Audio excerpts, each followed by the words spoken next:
हरे कृष्ण। जब जब अधर्म का आचरण बढ़ता है तब तब परम भगवान श्री हरि अपने विकराल या सौम्य रूप में प्रकट होते हैं, अपने भक्तों की रक्षा करने और दुष्टों का संहार करने। और ऐसे ही एक विकराल स्वरूप में वे प्रकट हुए थे भगवान श्री नरसिम्हदेव अपने प्रिय भक्त प्रहलाद की एक पुकार पर। जिस दिन भगवान नरसिम्हदेव का प्राकट्य हुआ वो दिन था वैशाख मास के शुक्ल पक्ष की चतुर्दशी तिथि, जिसे हम नरसिम्ह चतुर्दशी के नाम से जानते हैं। तो चलिए आज के इस वीडियो में देखते हैं इस बार नरसिम्ह चतुर्दशी पर भगवान नरसिम्हदेव की पूजा अर्चना, अभिषेक और यज्ञ करने की संपूर्ण शास्त्रोक्त और सरल विधि क्या है। इस दिन व्रत कैसे रखना चाहिए, कब उसका पारण करना चाहिए और अगर घर पर करना हो तो यज्ञ सरल विधि से कैसे करना चाहिए। इन सभी विषयों पर आज हम इस वीडियो में बात करेंगे, तो अंत तक इस वीडियो को अवश्य देखिएगा और अगर अच्छा लगे तो इसे लाइक करके अपने मित्रों और परिवार के सदस्यों को भी शेयर कीजिएगा। तो चलिए आज का वीडियो आरंभ करते हैं। वैशाख मास के शुक्ल पक्ष की चतुर्दशी तिथि यानी भगवान नरसिम्ह देव के इस धरातल पर आविर्भाव का दिन, जिसे हम नरसिम्ह चतुर्दशी भी कहते हैं।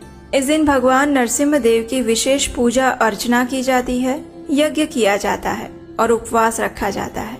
इस बार नरसिम्ह चतुर्दशी आ रही है 11 मई 2025 रविवार के दिन। अगर आप अपने घर में नरसिम्ह देव की विशेष पूजा करना चाहते हैं तो सबसे पहले सुबह ब्रह्म मुहूर्त में उठ जाइए।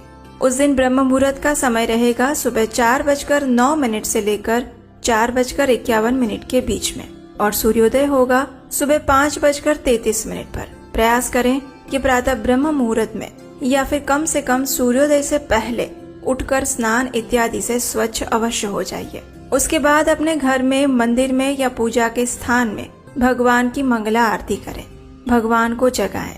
तत्पश्चात अगर आपके घर में भगवान नरसिम्ह देव के विग्रह या चित्र हैं तो उनकी पूजा करें। अगर सिर्फ चित्र हैं तो उसे स्वच्छ कपड़े से साफ करें, उन्हें चंदन, सुगंधित पुष्प, अक्षत और दीप अर्पित करें। उन्हें प्रातः काल में कोई भी सात्विक मिष्ठान भोग लगाएं और फिर अंत में नरसिम्ह आरती करें। अगर आपके घर में नरसिम्ह देव के विग्रह हैं तो इस दिन आप उनका अभिषेक कर सकते हैं। प्रातः काल में उनकी दैनिक सामान्य पूजा करें और फिर संध्या के समय उनका अभिषेक करें। नरसिम्ह देव का अभिषेक सामान्य रूप से संध्या के समय किया जाता है, क्योंकि उसी समय पर उन्होंने हिरण्यकशिपु का वध किया था। तो आइए अब हम देखते हैं कि आप अपने घर पर सरल विधि से नरसिम्ह देव का अभिषेक कैसे कर सकते हैं। अभिषेक के लिए आपको सबसे पहले एक पात्र चाहिए जिसमें आप अभिषेक करेंगे। ये पात्र स्वच्छ और अपने उपयोग के लिए लिया हुआ नहीं होना चाहिए। उसके बाद श्री नरसिम्ह देव का पंचामृत अभिषेक करने के लिए एक पात्र में दूध, एक पात्र में दही, एक पात्र में मधु और एक में घी तथा एक पात्र में चीनी वाला मीठा पानी लीजिए। इसके साथ आप फलों का रस भी अभिषेक के लिए ले सकते हैं। इन सभी वस्तुओं में सबसे अधिक मात्रा दूध की होनी चाहिए, बाकी सारी चीजें उससे कम रखें और घी की मात्रा सबसे कम लीजिए। साथ में एक पात्र के अंदर स्वच्छ जल जिसके अंदर गंगाजल मिलाया हो वो भी रख लीजिए। उसके साथ ही चंदन, तुलसी पत्र, पुष्प और सुगंधि युक्त तेल रखिए।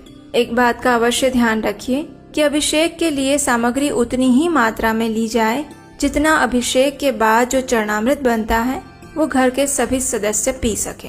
ये चरणामृत बर्बाद नहीं होना चाहिए। अब सबसे पहले एक मध्यम उच्च आसन पर अभिषेक का पात्र रखें। उसमें चंदन से गोलोक मंडल बनाएं। गोलोक मंडल की आकृति आपको स्क्रीन पर दिखाई देगी, उसका आप स्क्रीनशॉट लेकर रख सकते हैं। उसके बाद उस आकृति पर तुलसी पत्र और पुष्प रखें। अब श्री नरसिम्ह देव की प्रतिमा को कोई स्वच्छ कपड़ा पहनाएं और सम्मान पूर्वक उन्हें अभिषेक के पात्र में लेकर आए। उसके बाद नरसिम्ह देव के शरीर विग्रह पर सुगंधि युक्त तेल और चंदन से हल्के हाथों से मालिश करें। फिर पंचामृत का अभिषेक करें। सबसे पहले दूध से, उसके बाद दही, फिर घी, उसके बाद मधु से और फिर फलों के रस से और फिर चीनी के पानी से अभिषेक करें। अंत में सादा और स्वच्छ जल लीजिए, उससे अभिषेक कीजिए और भगवान के विग्रह को स्वच्छ कपड़े में लपेटकर उन्हें साफ कर लीजिए। अब उन्हें सुंदर वस्त्र और आभूषण पहनाएं। उनका श्रृंगार हो जाए उसके बाद अब आपने उनके लिए जो स्वादिष्ट सात्विक भोग बनाए थे उन्हें अर्पित कीजिए। 15 मिनट बाद वो भोग उनके पास से लेकर अब उनकी आरती कीजिए। घी का दीपक उनके समक्ष प्रज्वलित कीजिए, धूप और पुष्प अर्पित कीजिए और अंत में नरसिम्हा आरती और उनके पवित्र नाम का कीर्तन कीजिए। इस दिन आप नरसिम्हा कवच का भी पाठ कर सकते हैं। नरसिम्हा चतुर्दशी के दिन सभी विघ्नों और बाधाओं का नाश करने के लिए विशेष रूप से नरसिम्हा यज्ञ भी किया जाता है। इस्कॉन के सभी मंदिरों में इस दिन विशेष नरसिम्हा यज्ञ का आयोजन होता है। अगर संभव है तो आप अपने नजदीक के किसी भी इस्कॉन मंदिर में जाकर इस नरसिम्हा यज्ञ में हिस्सा ले सकते हैं, आहुति अर्पित कर सकते हैं। लेकिन अगर आपके लिए ये संभव ना हो तो आप अपने घर में भी सरल विधि से नरसिम्हा यज्ञ कर सकते हैं। इस विषय में हमारे अग्नि पुराण में कहा गया है, नृसिम्हम यज्ञम आसाध्य सर्व पापै प्रमुच्यते, यानी जो व्यक्ति नृसिम्हा यज्ञ करता है उसके समस्त पाप नष्ट हो जाते हैं। इतना ही नहीं, स्कंद पुराण के अनुसार जो लोग राहु, केतु या शनि से पीड़ित हैं, उनके लिए नरसिम्हा यज्ञ और उनकी पूजा अत्यंत कल्याणकारी होता है। ये शत्रुओं की चालों को निष्फल करता है और घर में धन की वृद्धि और हर प्रकार की सकारात्मक ऊर्जा का संचार करता है।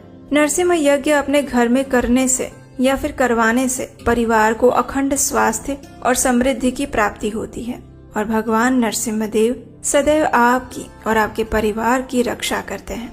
तो चलिए अब हम देखते हैं कि ये नरसिम्हा यज्ञ अगर घर पर करना है तो उसकी सरल विधि क्या हो सकती है। सबसे पहले एक तांबे का पात्र या आहुति कुंड लीजिए। उसके बाद यज्ञ में उपयोग करने के लिए आम की सूखी लकड़ियाँ, गोबर के कंडे, कपूर, चावल, जौ, गुड़, तिल, नारियल, पुष्प, घी, आचमन पात्र, गंगाजल, आसन और हवन सामग्री लीजिए। इन सभी सामग्री को आप एक दिन पहले ही लेकर रख सकते हैं। अब यज्ञ करने से पहले स्वयं को स्नान इत्यादि से शुद्ध कर लें। तत्पश्चात जो आपका यज्ञ कुंड है उसे स्थापित करें। कुंड के आसपास फल रखें। हल्दी तथा चावल के आटे से रंगोली बनाएं। उसके बाद पूर्व या उत्तर अभिमुख होकर आसन लगाएं और आसन पर बैठकर आचमन पात्र से अपने हाथों को शुद्ध कर लें।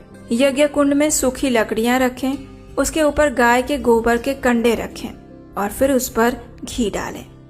अब अग्नि प्रज्वलित करें, उसमें कपूर डालें और फिर उसमें चावल, घी, जौ, हवन सामग्री इत्यादि डालते हुए आहुतियां प्रदान करें। आहुति डालते समय आप नरसिम्हा देव के 108 नामों का उच्चारण करें। ये नाम आपको नीचे डिस्क्रिप्शन बॉक्स में मिल जाएंगे। अगर आप सभी 108 मंत्रों की आहुति नहीं देना चाहते हैं तो 21 बार या 11 बार इस मंत्र की आहुति देकर भी यज्ञ कर सकते हैं। और ये मंत्र इस प्रकार है। ओम उग्रम वीरम महाविष्णुम ज्वलंतम सर्वतोमुखम नृसिंहं भीषणं भद्रं मृत्युम नमाम्यहम् स्वाहा। इस प्रकार आहुति देने के बाद यज्ञ में अब थोड़ा सा गुड़, तिल, घी, नारियल का टुकड़ा और लौंग यज्ञ में समर्पित करें। उसके बाद इस प्रकार से प्रार्थना करें, नरसिम्हा देव कृपाम कुरु मे, अर्थात हे प्रभु, हे लक्ष्मी नरसिम्हा देव, मैंने अपनी मर्यादित बुद्धि और क्षमता के अनुसार आपका ये यज्ञ करने का प्रयास किया था। कृपया आप मेरे अपराधों को क्षमा करें और जैसे आपने अपने भक्त प्रहलाद की रक्षा की थी उसी प्रकार मेरे जीवन के सभी संकटों का नाश करें। मुझे तथा मेरे परिवार को अभयता और आपकी शुद्ध भक्ति प्रदान करें। वर्तमान समय की भारत की स्थिति देखते हुए आप नरसिम्हा यज्ञ में इस प्रार्थना के साथ साथ हमारे देश के सैनिकों, वीर जवानों और उन समस्त लोगों के लिए भी प्रार्थना कर सकते हैं जो इस समय हमारी सनातन संस्कृति, हमारी धरोहर, हमारे भारत देश को बचाने के लिए लड़ रहे हैं, युद्ध क्षेत्र में प्रतिदिन अपना सर्वस्व समर्पित कर रहे हैं। उनके लिए भी विशेष प्रार्थना अवश्य करें। इस प्रकार प्रार्थना करने के बाद घी का दीपक प्रज्वलित करें, धूप करें और नरसिम्हा आरती करें। ये नरसिम्हा आरती भी आपको नीचे डिस्क्रिप्शन बॉक्स में मिल जाएगी। नरसिम्हा आरती करते हुए आप इस यज्ञ कुंड की 3 बार परिक्रमा भी कर सकते हैं और अंत में नरसिम्हा देव को स्वादिष्ट भोग लगाएं, उसमें तुलसी पत्र डालकर, और उसे बाद में सभी परिवार के सदस्यों में वितरित करें। इस प्रकार आप अपने घर में नरसिम्हा यज्ञ सरल विधि से कर सकते हैं।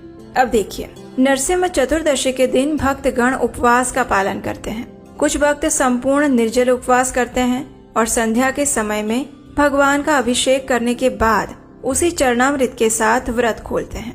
कुछ भक्त जल, फल, दूध इत्यादि एक समय लेते हैं और संध्या में अभिषेक के बाद चरणामृत और एकादशी प्रसाद के साथ उपवास खोलते हैं। कुछ भक्त संपूर्ण दिन में उपवास रखते हैं, लेकिन संध्या में अभिषेक का चरणामृत लेकर अन्न प्रसाद ले लेते हैं। तो आप अपनी क्षमता और इच्छा अनुसार कोई भी उपवास रख सकते हैं। इसमें पारण का ऐसा कोई निर्धारित समय नहीं होता। अब नरसिम्हा चतुर्दशी के दिन नरसिम्हा देव का यज्ञ और अभिषेक करते समय आप कुछ विशेष बातों का ध्यान अवश्य रखिएगा। अगर परिवार के सभी सदस्य साथ मिलकर ये यज्ञ और अभिषेक कर रहे हैं तो सबसे अच्छा है। अगर ऐसा संभव नहीं है तो आप अकेले भी कर सकते हैं, लेकिन जो भी व्यक्ति यज्ञ और अभिषेक करता है उसे पहले उपवास का पालन करना चाहिए। ये यज्ञ और अभिषेक खाली पेट होना चाहिए। ये उपवास आप निर्जल या सजल कर सकते हैं। इस यज्ञ और अभिषेक में स्वच्छता का विशेष ध्यान रखें। अगर कोई महिला पीरियड्स में है तो उसे ये यज्ञ और अभिषेक नहीं करना चाहिए। वे चरणामृत ले सकते हैं और दर्शन कर सकते हैं, प्रसाद ले सकते हैं। इस प्रकार आप नरसिम्हा चतुर्दशी के दिन शास्त्रों में बताई गई विधि के अनुसार इस व्रत का पालन कर सकते हैं, यज्ञ और अभिषेक भी कर सकते हैं। अगर आपको ये विधि उपयोगी और सरल लगी है तो इसे अधिक से अधिक लोगों को शेयर कीजिए, ताकि वे भी सरल विधि से अपने घर पर भगवान नरसिम्हा देव का अभिषेक और यज्ञ कर सके और इस प्रकार हम शास्त्रों के अनुसार अपनी संस्कृति को जीवित रख सके। तो यदि आज की नरसिम्हा चतुर्दशी के दिन की जाने वाले यज्ञ और अभिषेक की संपूर्ण विधि की जानकारी। नरसिम्हा चतुर्दशी के दिन भगवान नरसिम्हा देव की विशेष कथा सुनने के लिए आपके अपने चैनल उपदेश अष्टकम को सब्सक्राइब करके रख लीजिए और हमारे व्हाट्सएप कम्युनिटी ग्रुप के साथ भी जुड़ जाइए। उसका लिंक भी नीचे डिस्क्रिप्शन बॉक्स में मिल जाएगा।